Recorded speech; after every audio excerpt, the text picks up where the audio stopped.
Welcome into DCTF Instant Recaps. The 1A Division I State Championship is over. Borden County, your champion, 60-12 over Jonesboro. That's Greg Tepper. I'm Max Thompson. Greg, the first game of the day we thought was going to be the blowout. Yep. Second game, we thought, hey, that'd be close. It was the other way around. It really was, and this is all because of the Borden County defense. That is a virtuoso performance in a state championship game at a six-man level. They scored 12 points, I think, in the first quarter, and then they shut them out the rest of the way. I mean, this was a really impressive effort from the whole team. They swarmed to the football, and that's been Borden County's calling card this year. They've got really great defense. We thought Jonesboro would be able to break through, but the bottom line of it for Jonesboro was that when their running game gets going, when Robert Roebuck gets going, and they're really grinding away, like, they're tough to beat. But when that gets stopped, they didn't have a plan B. And Borden County knew that, and they said, we're just going to attack the run, stop the run. And at that point, it was game over.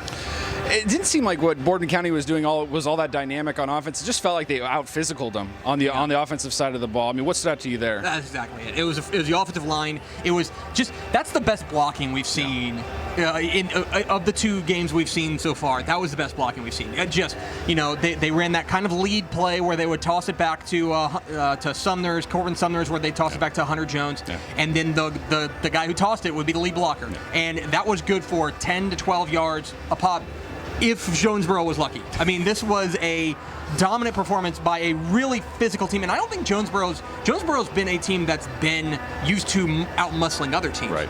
They are not used to being out-muscled, but they were tonight. You talked about Corbin Sumner. You talked about Hunter Jones. How good were those guys? No, they were great. I mean, they were in a state championship game. They ran tough. They ran with guts. Like, they knew they were going to have to take some big hits. And Jonesboro laid the wood defensively. They were a big hitting defense, but they ran behind their pads. They ran behind their blockers. They were patient, and then they had the speed. And you could tell that they represent the two best players on the field, and that's a talented Jonesboro team. That's a really talented Jonesboro team, very much deserving of being here in the title game. But Borden County was just playing better in every aspect. One thing to mention: special teams. Yeah, for sure. They were perfect on extra points, and I know that seems like a little thing, but in six-man football, that can be a huge game changer. And when you know you're getting 8 points every time you score, that's a big deal. Jonesboro missed their 2 extra points. Yeah, they blocked them both. Both, and so special teams was a big player here. And so I would say Borden County was better in, as the guy who coaches here would say, all 3 phases: